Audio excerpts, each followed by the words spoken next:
लगभग 12 अंकों का एक नंबर जो कि भारत के निवासियों को एक पहचान दिलाता है, जिसे आज की तारीख में आधार नंबर कहा जाता है।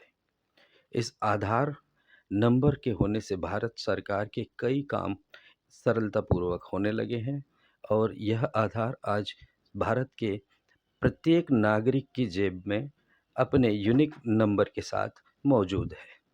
इस आधार का जन्म कैसे हुआ, इसकी सोच कैसे बनी, ये परिकल्पना कहाँ आई, तो सभी लोग यह कहते हैं कि इसे सरकार ने लागू किया और इसे नंदन नीलेकणी नाम के व्यक्ति ने इसे पैदा किया, यानी वे इसके जनक हैं।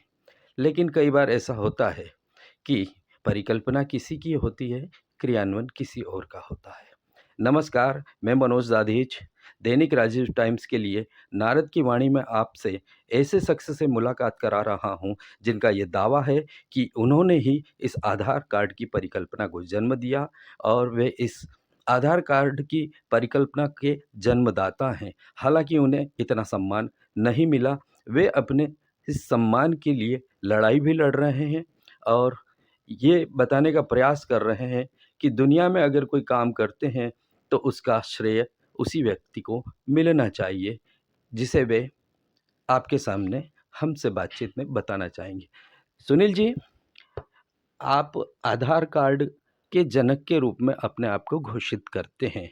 ऐसा आम जनता का मानना इसलिए है क्योंकि आम जनता ये जान रही है कि इसका निर्माण नंदन नीलेकणी ने किया है और उस समय केंद्र में जो भी सरकार मनमोहन सिंह जी की सरकार रही है, उस समय ये लागू हुआ है। तो आप अपने दावे को किस ढंग से पुख्ता प्रस्तुत आम जनता के सामने कर रहे हैं? देखिए आधार कार्ड का जो मैं लागू हुआ है, जो गवर्नमेंट ने करा, इसका मैं आपको इसका थोड़ा सा पहले ब्रीफ दे दूं कि आधार कार्ड का पहले जो नाम था नंदन नीलेकणी जी के आने से पहले, वो था विशिष्ट पहचान पत्र, यूआईडी। ये इसका मूल नाम था पहले। नंदन नीलेकणी जी का आगमन 2008 में हुआ, ये तो आप सभी लोग जानते हैं। और वो सन 2013 तक इसमें 5 साल के लिए पदस्थ थे। भारतीय विशिष्ट पहचान प्राधिकरण के चेयरमैन थे, बने थे वो। तो 2008 के पहले मतलब भारत सरकार ने जो विशिष्ट पहचान पत्र जो लागू किया था, वो सन 2006 से लागू किया था। ये जनता को नहीं मालूम। ये एक्चुअल क्या था, उस वक्त इन्होंने सरकार ने नया नया लॉन्च किया था, तो वो शायद मेरे ख्याल से पहले राजस्थान वगैरह उधर लॉन्च किया था, तो पूरे भारत के इसका प्रचार प्रसार नहीं हो पाया था। और एक एक स्टेट वाइज उन्होंने इसको चालू करा था, ट्रायल बेसिस पे चालू करा था। तो इसका विशेष पहचान पत्र नाम था। ये तो आप पत्रकार है तो आपको तो बहुत अच्छी तरह से मालूम होगा। तो आम जनता में ये बहुत धीरे धीरे फेमस हुआ और आधार का जब इसका नाम दिया तो ये पूरे भारत में फेमस हो गया। नहीं, हम अपने दर्शकों को ये बताना या ये समझाना चाहते हैं कि आधार कार्ड के निर्माण की प्रक्रिया तो सरकार और नंदन नीलेकणी जी जैसी हम व्यवस्था मान लें, लेकिन आप क्यों इसके अपने आप को जनक मानते हैं? ऐसा आम जनता को आप बताना। हाँ, तो मैं यहीं से शुरुआत मैंने इसीलिए करी थी कि पहले इसका नाम ये था, और इसके पहले जो मैंने कंसेप्ट जो भारत सरकार को जो मैंने मेरा शोध पत्र भेजा था, उसका नाम था कर लो इंसान को मुट्ठी में। तो जब मैंने कर लो इंसान को मुट्ठी में, राष्ट्रपति सचिवालय जब अब्दुल कलाम साहब राष्ट्रपति थे और मनमोहन सिंह जी प्रधानमंत्री थे, इन दो जनों को मैंने बाकायदा शोध पत्र इनको भेजा था। और ये सन 15 अगस्त 2005 की बात है। मैंने उन्हें वहाँ भेजा और उसके बाद वहाँ से तुरंत दूसरे तीसरे दिन ही वहाँ से मुझे एक पत्र आया, जो मैं आपको अभी दिखाऊंगा, मेरी किताब में लगा हुआ है। तो वहाँ से धन्यवाद पत्र आ गया था कि आपके ये जो आपने ये भेजा है हमें सुझाव, उसके लिए आपको बहुत बहुत धन्यवाद देते हैं हम। तब मैंने सोचा कि अब धन्यवाद तो आ गया है, अब आगे की प्रोसेस होगी, गवर्नमेंट का मामला है, धीरे से प्रोसेस होगी उसकी, धीरे से उस पर सर्च करेगी गवर्नमेंट, और उसके बाद फिर आगे तो मुझे बुलाएंगे दिल्ली। मगर ऐसा उन्होंने मुझे दिल्ली बुलाया नहीं, और वो कंसेप्ट 2006 में उन्होंने गवर्नमेंट ने इसका मंत्रिमंडल ने पास करके लागू कर दिया। अच्छा, मतलब इसका आपके मन में कल्पना आई, आपने इस कल्पना को अपने शोध पत्र में प्रस्तुत किया। ये लगभग 2005 की बात है। 2006 में सरकार ने इस पर काम करना शुरू करा। आपको उस समय याद किया कि नहीं सरकार ने? बस यही तो शिकायत है सर कि वो उन्होंने मुझे याद नहीं करा, जबकि मैं उसका इंतज़ार करता रहा। जब इसकी इस बारे में मुझे जब आपको ध्यान होगा कि 2007 की शुरुआत में जी। इसका एक आइडिया कंपनी का एक विज्ञापन आता था टीवी पे। आइडिया कंपनी का। हाँ, आइडिया मोबाइल कंपनी ने एक विज्ञापन निकाला था और बहुत बहुत ज़्यादा फेमस हुआ था, पूरे इंडिया भर में फेमस हो गया था। व्हाट एन आइडिया करके, जिसमें उन्होंने ये उनकी एड में बताया था, अभिषेक बच्चन द्वारा अभिनीत था ये, और उसमें ये बताया था कि अब नंबर से आगे आगे आने वाले समय में इंसान को नाम से नहीं बुलाया जाएगा, नंबर से उसकी पहचान होगी। जी, जी, जी। जब ये एड मैंने टीवी पे देखा तो मेरा तो एकदम ऐसा विचलित हुआ कि मुझे ऐसा लगा कि यार ये मेरा आइडिया तो पूरा चोरी हो चुका है। ये आइडिया मतलब सारी जगह फैल गया, नंबर से होगी पहचान, और ये नंबर का कॉन्सेप्ट आप ही ने सबसे पहले सरकार को शोध पत्र के माध्यम से दिया था। जी। ये आपके मन में कल्पना आई, तो ये कल्पना पैदा क्यों हुई? सबसे बड़ी पहला प्रश्न तो यहीं खड़ा होता है कि भई ऐसा क्या आपने सोचा कि ये आधार अ, जो आज की तारीख में है, ये नंबर से ही पहचान हो, या ऐसा कुछ विशिष्टता हो जिससे कि आदमी अपने आप में एक अनूठा व्यक्तित्व रहे, उसकी कहीं डुप्लीकेसी ना हो? ऐसा क्यों आपके मन में आया? एक्चुअल मैंने जैसे मुझे समाचार पत्र पढ़ने का बहुत शौक है। जी, बचपन से ही मैं ना जो समाचार पत्र बहुत पढ़ता रहता हूँ, और तो मैं जब लोगों के क्राइम पढ़ता था, अपराध पढ़ता था, लोगों के दुखों को पढ़ता था, इतने दुखों को पढ़ता था, गरीब लोगों के दुखों को पढ़ पढ़ के मेरा मन एकदम व्याकुल और दुखी हो जाता था। बरोबर है। जब मन दुखी होता था तो अंदर से भावनाएं निकलती थी। बरोबर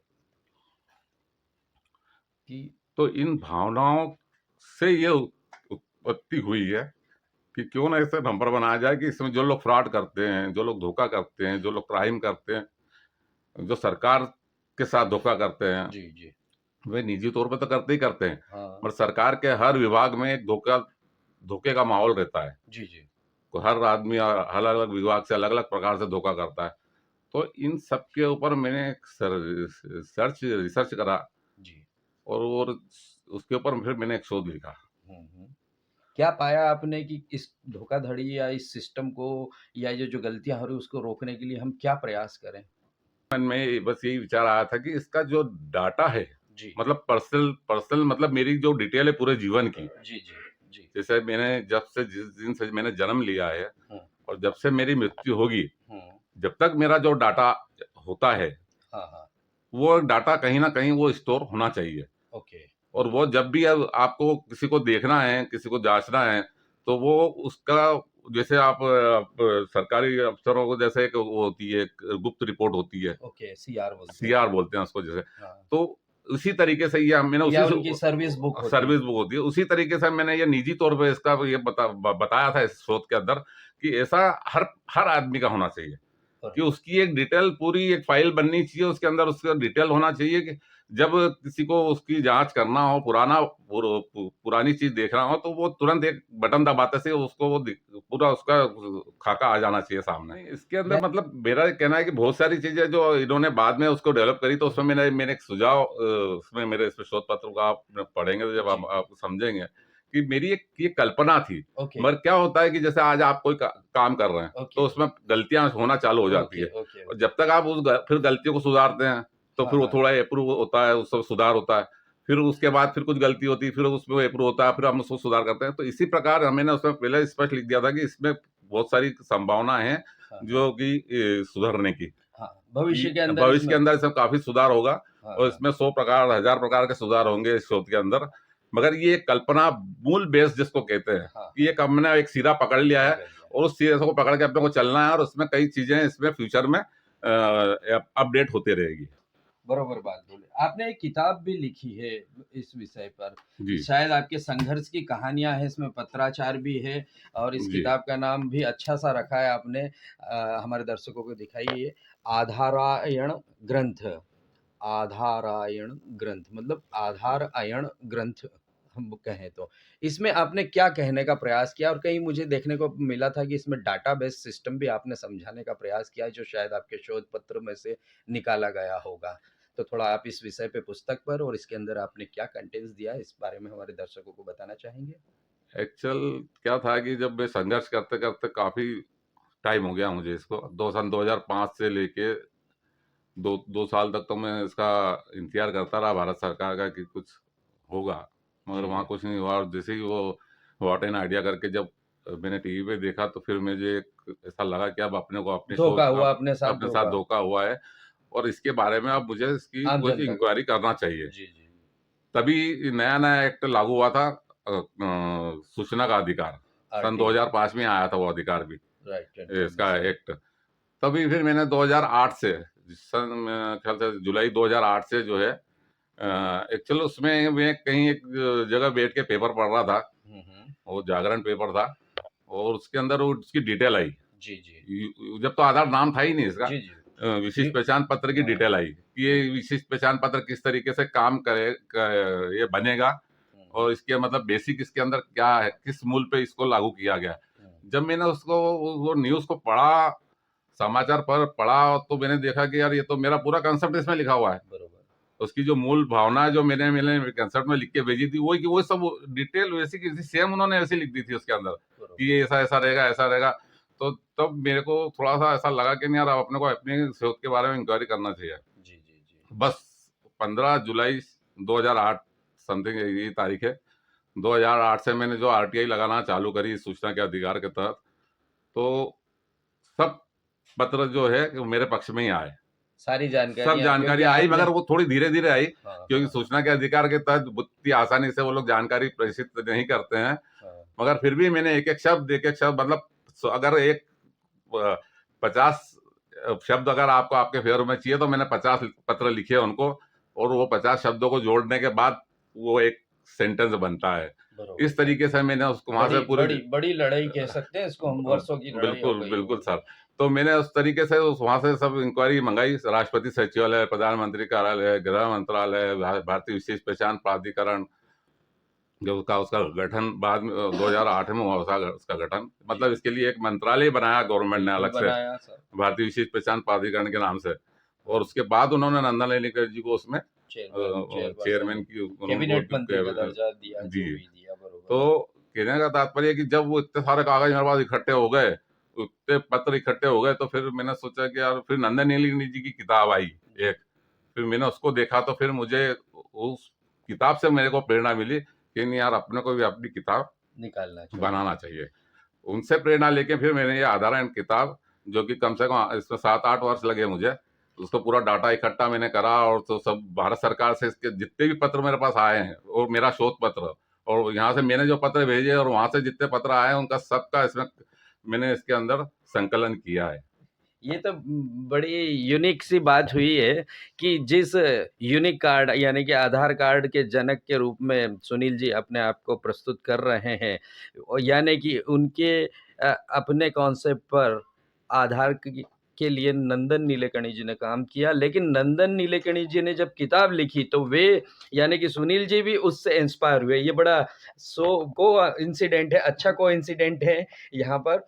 और मैं जानना चाहूँगा कि इस किताब में आपने जो पत्राचार के अलावा और कुछ डाटा भी मैंने देखे हैं, कुछ डाटा दिखाने का प्रयास किया या शोध पत्र के रूप नहीं, में? वो एक्चुअल वो इसका मैंने जो शोध पत्र लिखा था, वो है, मैं आपको अभी खोल के जी, दिखाता जी, हूँ। जी, जी, जी। जो शोध पत्र, मूल शोध पत्र जो इसका, जो मैंने यहाँ से जो सरकार को भेजा था, हाँ, हाँ।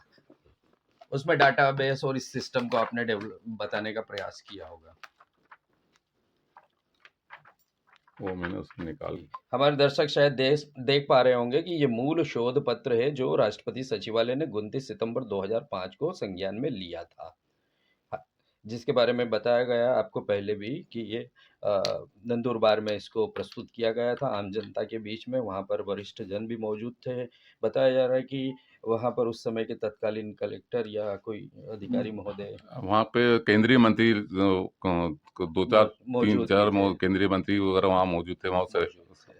वहाँ तो के। ये ओरिजिनल इसमें रिसर्च लेटर है जी। ये। और इसका कॉन्सेप्ट ये था कि सपने जो देश की तस्वीर बदल सकते हैं, इसका मूल इसका हेडिंग रहा था, है ना? और इसी के साथ में इन्होंने पूरी परिकल्पना को अपने इन शब्दों में बयां किया था कि जन्म प्रमाण पत्र का स्वरूप कैसा होगा, है ना?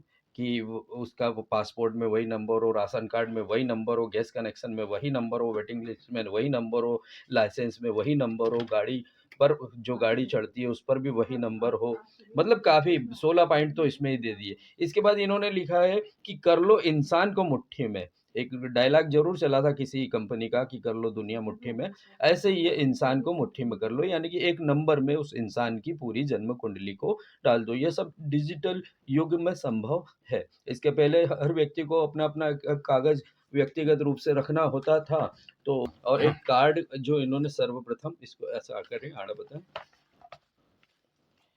ये एक मूल कल्पना है, आधार कार्ड की मूल कल्पना, जिसके बारे में सुनील जी दावा कर रहे हैं कि ये जनक यही हैं। और वाक़ई में जब ये दिख रहा है कि 2005 में इस बात को इन्होंने आम जनता के बीच रख दिया था, तो मूल कॉन्सेप्ट तो इन्हीं का है। हालाँकि ये लड़ाई इनकी कब तक चलेगी और कितनी चलेगी, ये देखने की बात है। इस बीच में मेरे पास 2-3 क्वेश्चन और आ रहे हैं कि इस लड़ाई को लड़ते-लड़ते क्या वो फ्रस्ट्रेट तो नहीं हुए? क्या वो सिस्टम के प्रति कुछ नेगेटिव बात तो नहीं सोच रहे हैं? ये देखिए, ये वेब का जो जाल रहता है उसी में आधार को एक सिस्टम में इन्होंने बनाने का उसी रेखा चित्र के माध्यम से प्रस्तुत किया है। ये शोध पत्र का ही हिस्सा है कि चारों तरफ से हम किसी भी रूप से वह एक व्यक्ति से जुड़े हो सकते हैं। ये एक इन्होंने प्रयास किया था कि ऐसा हो सकता है। इसमें प्रमाण पत्र जारी करने वाले अधिकारी का हस्ताक्षर, अंगूठा निशान, प्रार्थी के हस्ताक्षर, even though blood group, DNA report, height, symbol, जन्मदिन, जन्म समय, सेकंड, है ना, आदि सब कुछ एक ही कार्ड में रखने का प्रयास किया था। इनका भी एक सिस्टम था। इस सिस्टम के बेस पर आधार कार्ड की परिकल्पना को आगे उड़ान मिली, लेकिन दुर्भाग्य कहें कि जो चीज़ सुनील जी ने अपने देश के वासियों के लिए सोची और प्रस्तुत की थी, उस पर किसी और का नाम चढ़ गया। मैं सुनील जी से ये जानना चाहता हूँ कि आप अपनी लड़ाई कहाँ तक लड़ चुके हैं? क्या आप इससे हतोत्साहित तो नहीं हैं और आप अपनी बात कहाँ तक पहुँचाना चाहते हैं? बात पहुंचाने की बात तो ये है कि अभी तो मैं इस बात को श्रीमान नरेंद्र मोदी जी तक भिजवाना चाहता हूं, और तमाम लेटर में नरेंद्र मोदी जी के नाम से मैं लिखते रहता हूं, कई मैसेज मैंने उनको भेजते रहता हूं, जवाब नहीं आया क्या? मगर मालूम नहीं, वो बीच वालों उनको पास भेजते ही नहीं है शायद। वो नीचे बीच वहां तक वो बात पहुंच ही नहीं पा रही है। तो मैं अभी इसी प्रयास में हूँ कि सिर्फ नरेंद्र मोदी जी को उससे भेंट करके मैं उन्हें ये आधारण किताब भेंट करना चाहता हूँ। हो सकता है हमारे चैनल को नरेंद्र मोदी जी भी देख ले, कहीं पहुंच जाए, तो आप अपनी बात उन इस चैनल के माध्यम से, राजीव टाइम्स के माध्यम से आपको भी मोदी जी तक पहुंचा दें। अगर हमारे दर्शक कोई न कोई पहुंचाएंगे। आप मैं आपके मुंह में घी शक्कर क्योंकि जो मैं चाहता हूँ काम अगर जी, आपके जी। माध्यम से हो जाए तो जी, बहुत ही अच्छी बरोबर बात है। बात है। जी, बरोबर बात है। देखिए, होता क्या है कि कोई चीज़ अपनी ऊँचाइयों पर रहती है, बुलंदियों पर रहती है, उसके कई दावेदार खड़े हो जाते हैं। चूँकि आपका दावा बड़ा पुख्ता, आप इसके लिए लड़ाई लड़ रहे हैं, आपकी आवाज़ आम जनता तक पहुँचने लगी है, आम जनता भी इस पर बातचीत करने लगी है कि आधार कार्ड के जन्मदाता कोई और हैं, कहीं न कहीं आपका नाम भी लिया जाने लगा है शहर में, समाज में, देश में, तो कहीं न कहीं ये बात आपके ऊपर तक भी पहुँचेगी। मैंने इस बात में मेरी जानकारी में यह भी आया है कि सरकार की तरफ से इस प्रकार का आपको आमंत्रण है कि आप पद्मश्री या पद्म विभूषण के लिए अपने आप को अप्लाई करें, क्या ऐसा भी कुछ कहा गया? मैं जैसे पत्र लिखते रहता हूँ भारत सरकार को कंटिन्यूस पत्राचार मेरा चलते ही रहता है भारत सरकार से। तो अब बीच में हमने समाज की हमारे समाज के और अन्य संगठनों से हमने भारत सरकार से आह्वान किया था कि भाई सुनील जायसवाल जी को पद्मश्री दिया जाए। तो वहाँ से एक गृह मंत्रालय से एक जवाब आया था उनका, उन पत्रों के उत्तर में, कि आप पद्म अवार्ड के लिए आप ये अप्लाई कर सकते हैं। चलिए, हमारी शुभकामना आपके साथ रहेगी कि आपको कम से कम इसका जनक माना जाए, किताबों में इसे अंकित किया जाए कि आधार कार्ड की जो कल्पना रही, मूल भाव सुनील जायसवाल का रहा। जिस प्रकार से किसी भी कार्य के पीछे बिंदु रहता है, बीज रहता है, ऐसे ही आप बीज हैं, लेकिन इस बीज को लोग देख नहीं पाते हैं। उम्मीद करते हैं कि हमारे इस इंटरव्यू के माध्यम से आपकी बात दिल्ली तक पहुँचेगी, नरेंद्र मोदी तक पहुँचेगी और इस बीज को उचित सम्मान मिलेगा, ऐसी हम आशा करते हैं। आधार कार्ड की परिकल्पना के जनक सुनील जी ने हमें कई बातें बताई। ये इतने इस बात के लिए दृढ़ हो गए हैं कि चूँकि कल्पना मन में थी, अभी आपने देखा होगा इंटरव्यू में वे भावुक भी हो गए थे। ये भावना के अंतर्गत उन्होंने शायद अपने बेटे-पोते या किसी का नाम आधार रखा। हम जानना चाहेंगे सुनील जी से कि नाम किसका आपने आधार रखा है? एक्चुअल क्या है, संघर्ष करते-करते इतना संघर्ष कर रहा हूँ अब मैं कोई दूसरा काम नहीं करता हूँ। वही जब मैं मतलब सन 2005 से कर रहा हूँ, तो 2005 से ही मैं कम से कम आधा दिन से देता था और आधा दिन मेरा बिज़नेस करता था मैं। और अभी जो पिछले 5 सालों से तो मैं पूरी तरह इसके इसके संघर्ष में लगा हूँ और मेरे मेरे बेट काम जो है मेरे बेटे को सौंप दिया है। तो इसी संघर्ष के दौरान मुझे ऐसी प्रेरणा में मेरे यहाँ पोते का जन्म हुआ, तो हम लोग पंडित जी के यहाँ गए, क्योंकि सभी लोग जाते हैं तो उसका नाम नाम निकलाने के लिए। जी, जी। तो जब उसका नाम निकाला तो अ से निकला। अरे वाह! वाह! से नाम निकला तो वही घर में विचार हुआ कि भाई क्या नाम रखा जाए। तो विचार हम कर ही रहे थे, तो हमारे मेरे जो बड़े ब्रदर हैं राजन जायसवाल जी, राजू भैया, तो उन्होंने ही हमें सुझाव दिया कि भैया तू इतना आधार आधार करता है, आधार के लड़ाई लड़ रहा है, तो आधार ही नाम रख दो। तो हमने उसका नाम आधार रख दिया। और कार्ड बच गया इसमें अभी। नहीं, कार्ड की कहानी ऐसी है कि मेरे बेटी को जो बेटा है उसका भी इसी प्रकार से जब पंडित जी के पास गए तो उसका भी नाम क से निकला। अरे वाह! तो क से निकला तो उनका कुछ विचार क से कुछ रखने का था, उन्होंने जैसे उसका नाम काव्य रखा है, मगर हमने ननियाल पक्ष से जो मतलब हमने उसका नाम कार्ड शिवर है, उनका सरनेम शिवर है, तो हमने कार्ड शिवर है रख दिया। कार्ड शिव और है। हाँ, और हमारे जब इंदौर में हमने दोनों बच्चों का एक साथ कार्यक्रम करके जो नामांकन कार्यक्रम होता है, हाँ। उसमें इसके पोते का आधार और नाती का कार्ड रखा है। मतलब कुल मिला के आधार कार्ड दोनों आपके परिवार में अभी है। और तीसरा भी एक और जन्म हुआ है, उसको भी 3 साल हो गए हैं। जी, उसका उसका जब अपने बच्ची मेरी पोती है वो, जी, जी। तो पोती का नाम व से निकला। अच्छा। तो फिर उसपे मंथन हुआ तो हमने उसका विशिष्टि रखा, हाँ, क्योंकि व से नाम निकला था उसका। तो इसमें विशिष्ट पहचान पत्र के हिसाब से उसका नाम विशिष्टि रखा हमने। बरोबर है। तो कुल मिलाकर चूँकि भावना का मामला है, अंतर्मन में यह विचार उत्पन्न हुआ था, परिकल्पना उत्पन्न हुई थी कि इस देश के नागरिकों को किसी समस्या से छुटकारा पाने के लिए एक यूनिक आइडेंटिफिकेशन का नंबर हो और उस नंबर की परिकल्पना को सुनील जी ने कागज़ों पर उतारा। सुनील जी के पुत्र मासूम जी से जानना चाहते हैं कि इस लड़ाई में वो पापा का कितना साथ देते हैं और क्या इस लड़ाई से उन पर, उनके परिवार पर इफ़ेक्ट आ रहा है?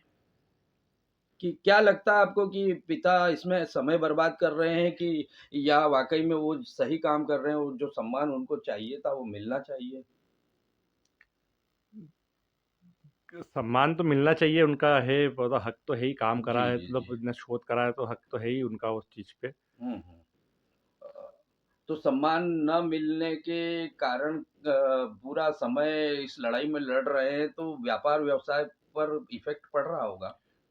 इफ़ेक्ट तो पड़ता है, उनकी मतलब उनके हाथ का ही पूरा सेटअप है ये, तो कहीं न कहीं कमी तो रहती है उनके, मतलब हम सीख गए हैं, लेकिन जो एक फुल फुल फ्लेश्ड। फ्लैश का जो एक अनुभव होता है, वो तो हम तो सीखना चालू करा है, हाँ, हाँ। तो उसमें तो टाइम लगेगा ही, मतलब हम भी फुल फ्लै वो उतना अनुभव तो हमें कभी आ भी नहीं पाएगा, अ, जितना उनके पास है। बरोबर बात है। वो अनुभव की आपको यहाँ पे बार-बार ज़रूरत लगती है। कई बार इनकी भागा-दौड़ी में वो उसी समय हाँ, आपको काम डिले हो जाता है या काम कुछ डिले भी हो जाता है। नुकसान होता है। आप क्या अपील क्या करना चाहेंगे कि पिता को जो उचित सम्मान अभी तक नहीं मिला है, मिले? सरकार से यही अपील है कि उससे उसका निष्पक्ष जांच होके जो भी हो, मतलब उसका सही, मतलब जल्द से जल्द उसका रिजल्ट दें वो, और निष्पक्ष जांच करके उसका जो असली हकदार है उसको श्रेय मिले। जी। तो ये मासूम जी थे जिन्होंने बताने का प्रयास किया क्या कि शब्द की कमी रहती है चूँकि पर उनका मन का भाव ये है कि पिता को जो सम्मान मिलना चाहिए था वो अभी तक नहीं मिला और वे उसके हकदार हैं और जल्द से जल्द इसका रिज़ल्ट आए, तेज़ी से आए।